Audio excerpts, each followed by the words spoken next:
Hey guys, good morning, welcome to my new blog. তো আমরা 2 দিন থেকে কাজে যাইনি, কাজে আবারও বের হয়ে গেছি।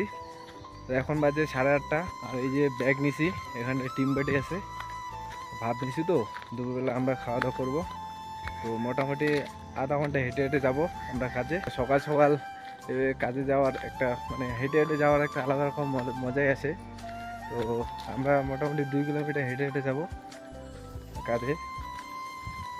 আর এখন পাহাড়ে একটু ঠান্ডা ঠান্ডা ওয়েদার চলে আসছে। কিছুদিন আগে মোটামুটি ঠান্ডা ছিল, তো সেরকম ঠান্ডা ছিল না। তো এখন ঠান্ডা ওয়েদার চলে আসছে। দেখো হেঁটে হেঁটে যাচ্ছি। আর গাইস, তোমরা এর আগে ব্লগটার মধ্যে দেখতে পাইছো যে আমরা কাঞ্চনজঙ্ঘা ওয়াটারফলস দেখতে গেছি বিশ্বকর্মা পুজোর দিন। তো জায়গাটা অনেক সুন্দরই ছিল। তো তোমরা যদি ব্লগটা না দেখে থাকো তো অবশ্যই তোমরা দেখতে পারো গিয়ে। তো গাইস, আমরা ফাইনালি কাজের সাইডে চলে আসছি। আর তোমাদেরকে দেখাচ্ছি, এত রোদ দিছে না আজকে, অনেক রোদ দিছে বুঝছো। তো গাইস, এই যে দেখতে পাচ্ছ অনেক রোদ উঠছে আজকে সকালবেলা। আর এর আগে আমরা এই জায়গায় কাজ করছিলাম। তো এই যে দেখতে পাচ্ছ বোর্ডগুলো লাগায় রাখছি। তো এখন আমরা এই বোর্ডগুলো ফিনিশিং দিব। ওই জায়গায় একটা আয়না আছে, তো আমি এখানটায় এসে একটু ব্লগ করতেছি। তো দেখতেছি কেমন লাগতেছে আমাকে। গাইস, আমি এখন কাজ করি, তো তোমাদের সাথে পরে দেখা হবে। গাইস, অনেকটা রাস্তা হেঁটে আসলাম। তো এখন বলতেছে মালিক যে সামানে আসেনি। তো আমাদের সামান যদি না আসে তো কাজ করব কি করে। তো কেমন লাগে এতটা রাস্তা হেঁটে আসার পরে যদি কাজ না হয় না, অনেক খারাপ লাগে বুঝছো। মোটামুটি আধা ঘন্টা হেঁটে আসলাম, আবার এখন যাইতে লাগবে। যদি সামান না আসে তো কাজ হবে না। তো দেখি কি হয়, এখন যাবো রুমে। তো অনেকটা রাস্তা হেঁটে আসলাম, আবার হেঁটে যাইতে লাগবে। তো মনটা হয়ে গেল খারাপ বুঝছো, অনেকটা রাস্তায় হেঁটে আসার পরও কাজ হলো না।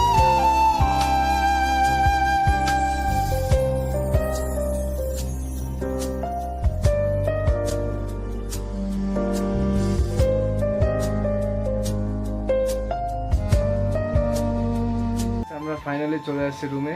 তো আজকে আর কি করবো, স্নান টান করবো আর সারাদিন রুমে থাকবো। আর কোথায় যাবো, আজকে তো কাজ হলো না। তো যাই হোক গাছ, পরে দেখা হবে তোমাদের সাথে। গাছ, এই যে দেখতে পাচ্ছ বিশ্ব ঠাকুরের পুজোর প্রসাদ দেখলা। তো পুজো হচ্ছে পরশু দিন, তো আজকে আমাদেরকে প্রসাদ দিচ্ছে। এগুলা বেঁচে গেছে, তো তো এগুলা দিল আমাদেরকে। তো আমরা এখন খাচ্ছি।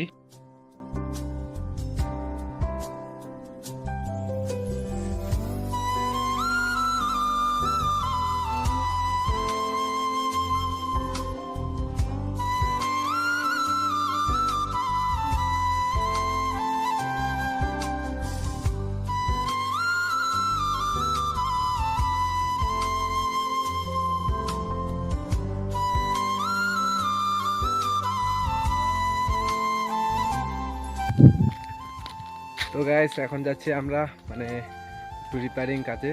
আর আজকে এখন আর চান করা হইলো না। তো এক জায়গায় তার ছিঁড়ে গেছে, তো ওখানটা এখন গিয়ে আমরা লাইন জুড়ে দেব। তো যাওয়া যাক।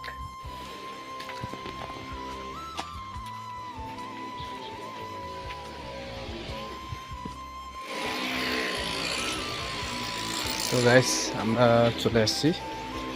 এই যে দেখতে পাচ্ছ ফুল গাছ। তো ফাইনালি আমরা এই বাড়িটার মধ্যে চলে আসছি। এখানটা এখন রিপেয়ারিং কাজ করব। তো উপরে যাবো এখন। তো গাইস, চলে আসছি আমরা ফাইনালি, এখন যাব উপরে। রুমে চলে আসছি। আর আমি রুমে এসে সবার আগে স্নান করলাম, তারপর জামা কাপড় ধুয়ে দিলাম, আর খাওয়া দাওয়া করে নিলাম। তো এখন আর কি করব, এখন শুয়ে পড়বো, শুয়ে শুয়ে মোবাইল দেখবো। আর একটু বাইরে আসলাম খাওয়া দাওয়া করে। আর এই যে দেখো, আজকে আকাশটা অনেক ক্লিয়ার, অনেক রোদ দিছে।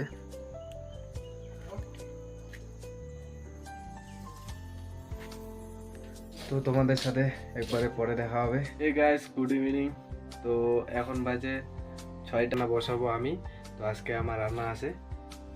আর এই যে দেখো, আমাদের কাকু মানে ঠিকাদার কাকু খাসির মাংস নিয়ে আসছে। গাইস আজকে হবে খাসির মাংস রান্না। তো রান্না করি, তারপরে তোমাদের সাথে দেখা হবে পরে। তো আমরা একটু তাড়াতাড়ি, খুব মানে অনেক তাড়াতাড়ি রান্না করি, মোটামুটি 6টা 6:30টার দিকেই। আর খাওয়া দাওয়া 7:30 বা 7টার দিকে হয়ে যায়। কারণ মানে পাহাড়ের লোক মানে খুব তাড়াতাড়ি করে খাওয়া দাওয়া করে শুরু করে। তো এখন 6টা বেজে গেছে, তো আমি এখন রান্না বসে দিব, মাংস কাটবো। তো মাংসগুলো পিসগুলো বড় বড়, তো এখন কাটতে হবে, তারপরে রান্না বসাইতে হবে। তো গাইস তোমাদের সাথে পরে দেখা হবে। তো গাইস আমার রান্না কমপ্লিট হয়ে গেছে। আর এই যে দেখো কেমন হচ্ছে রান্নাটা। তো কালারটা দেখে তোমরা হয়তো বুঝতে পারতেছো, তো অবশ্যই তোমরা কমেন্ট করে জানাও। গাইস আমরা এখন খাওয়া দাওয়া করবো, খাওয়া দাওয়া করে আবার আমি ব্লগটা করবো এডিটিং। তো গাইস আজকের মতো ব্লগটা আমি এখানটায় শেষ করতেছি। তোমাদের যদি ব্লগটা ভালো লাগে তো অবশ্যই তোমরা লাইক সাবস্ক্রাইব করবা। তো গাইস তোমরা সবাই ভালো থাকবা, সুস্থ থাকবা। Tata bye.